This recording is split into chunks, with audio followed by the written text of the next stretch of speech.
Previously on Alan Wake, Alice has been kidnapped. Alan, please help me. Alice? You'll do exactly what I say if you ever want to see your wife again. I can't tell anyone except my agent Barry. Damn it, Barry, they'll kill her! You're my best friend, and I'm worried that you're not right in the head. The ransom is a manuscript I supposedly wrote that's coming true before my eyes. It happened just the way it was on that page. So dark. I have found only a few scattered pages. I want the entire manuscript. The deadline is in 2 days. I found Mr. Wake's pages. Good girl. How the hell did she get her hands on the manuscript anyway? I don't know. She's resourceful. I told you were too hard on her. Listen, I found out all sorts of interesting stuff while I was digging around. Yeah. Mr. Wake, it's Sheriff Breaker. We have an FBI agent here, Agent Nightingale. FBI? He's anxious to see you. You'd better come to the station. Okay, I'll be right over, Sheriff. Let's make this quick, huh? Help you folks? His name's Randolph. I'm the manager. We're looking for Rose. Works as a waitress down at the diner. Rose, sure. Nice girl. Who wants to know? I'm Alan Wake. The writer, huh? I heard on the radio you were busy. Well, I'll show you her trailer. That Rose, she's a nice girl. Always pays her rent on time.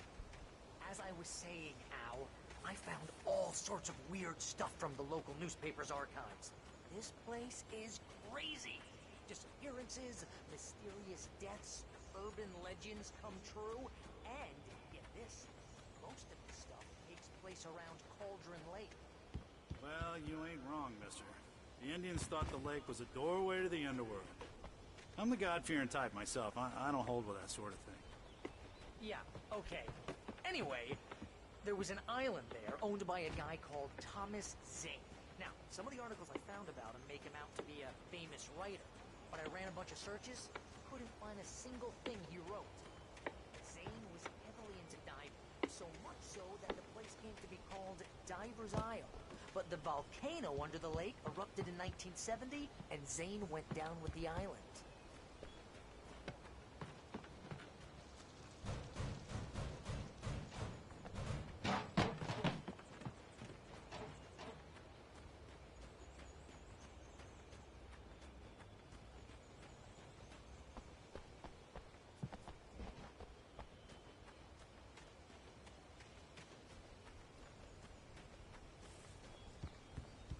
Come on, mister. I'll take you to Rose's trailer.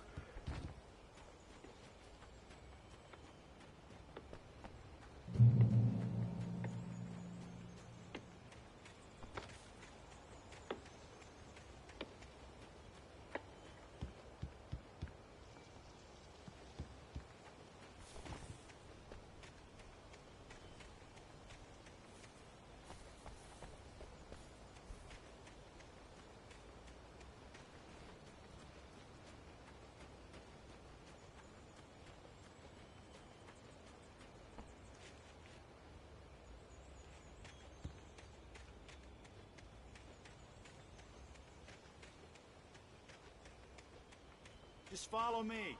It's not far.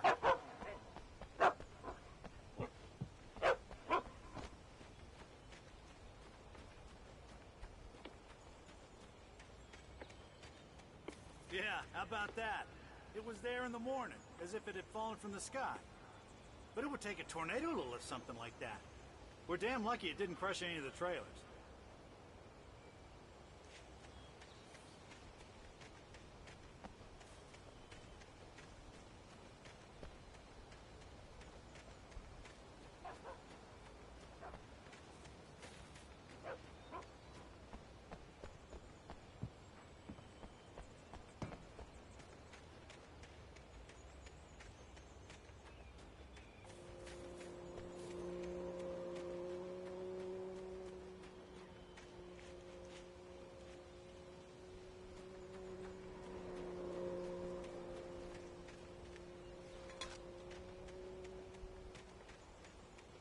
Listen, I got things to do. This place don't run itself.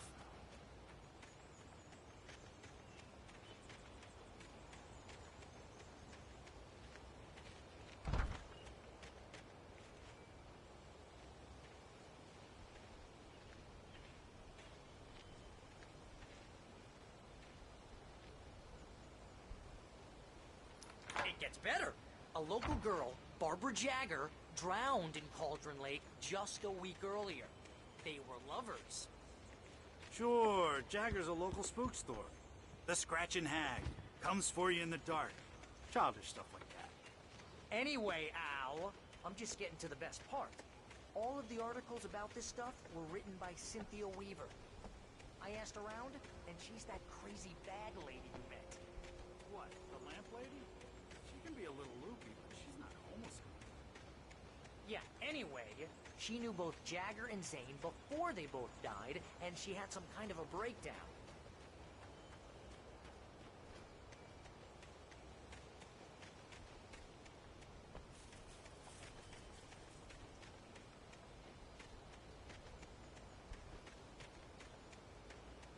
Aw, give me a break, mister. Can we just get a move on?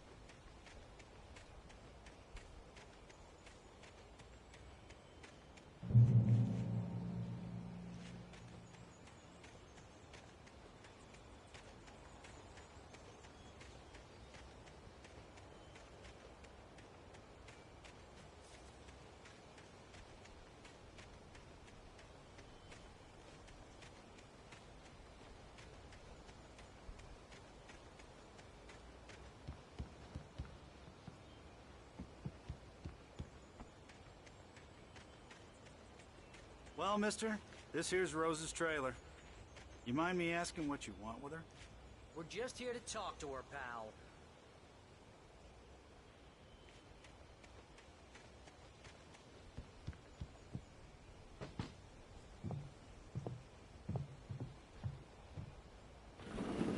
Welcome to... Oh dear, Mr. Wake. I'm so glad you're here. Rose, you have my manuscript? Oh. Oh, yes. Yes. Please, come in. Hey, this is really good. Rose, Yes, my manuscript. I really need it. I understand. I know what you need. A muse to inspire you. Oh, for Barry. She doesn't have anything. Yeah, hey, Al? Al, what's... Oh... Barry! What? What?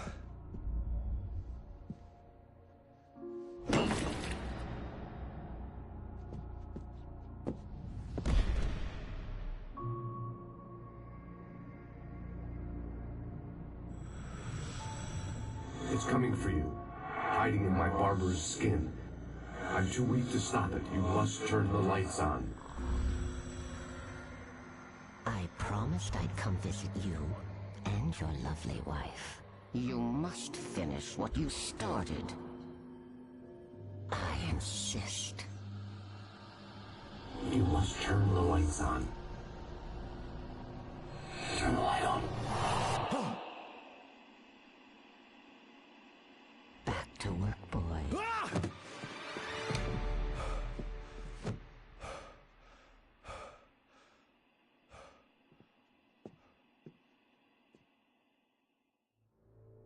I felt nauseous, hungover. Only anger kept me going. I can't tell reality from dream anymore, but it seems I have an imaginary editor to help me. She's an old woman in a funeral dress. I call her Barbara Jagger. She's very strict. I'm writing faster and faster. My manuscript is being heavily revised. The edits are getting very aggressive, and each day there's less of me and more of her. I hate it, but I know she's right. She promises me I can save Alice this way. She knows more of this than I do. About the complex incantation I'm attempting. About this place. She's worked with another writer under similar circumstances, Thomas Zane. The genre of the story seems to be shifting. It's turning into a horror story. I'm getting close. I can feel it.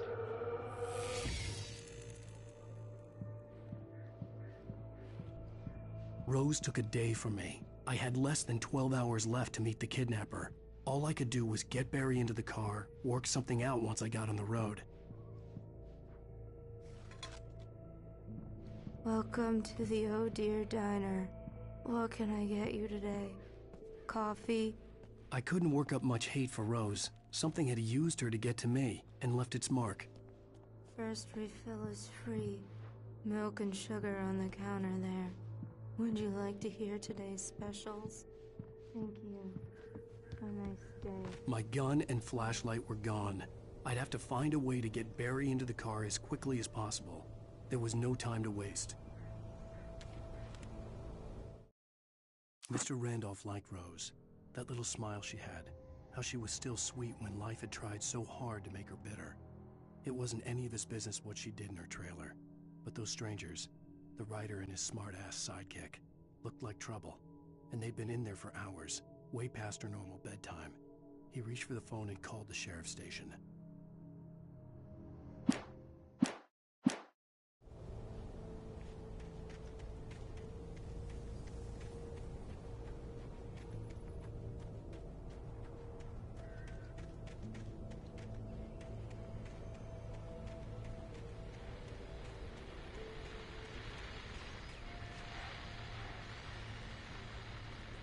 I just stepped outside to catch a breath of fresh air. Let me tell you, the weather's getting heavy.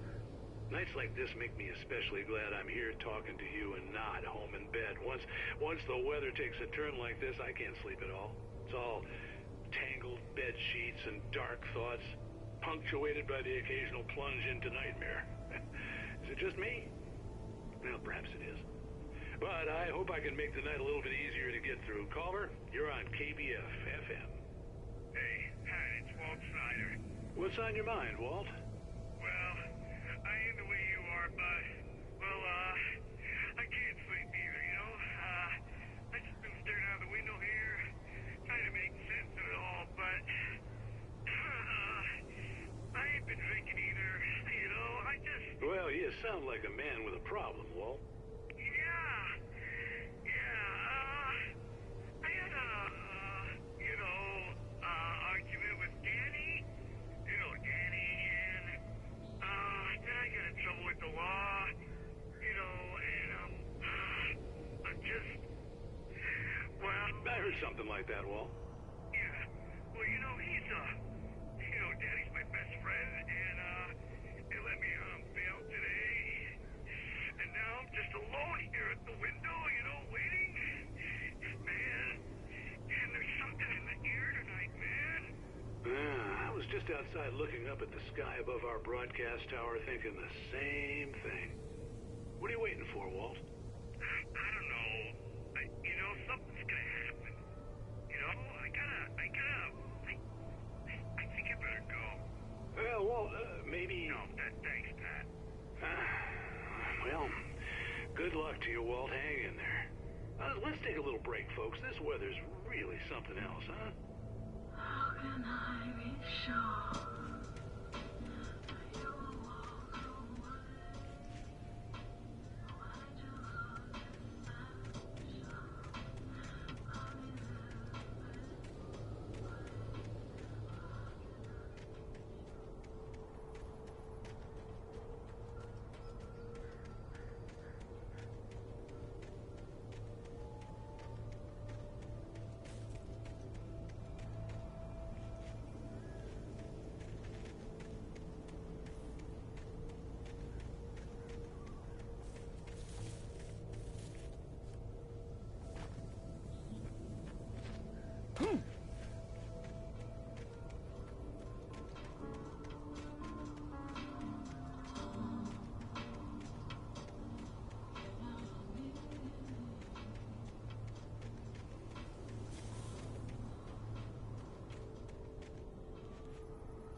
you're gonna get it now.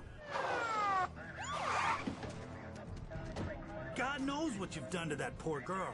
This is Agent Nightingale, FBI! Get him up, Hemingway! You're under arrest! You move a muscle, I'll unload right in your goddamn face! Stay right where you are, Slane!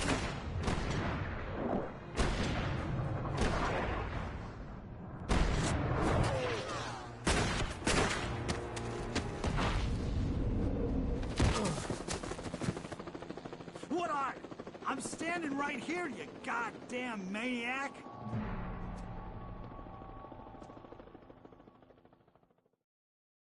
I hated to leave Barry behind, but there was no way I'd miss my appointment with the kidnapper.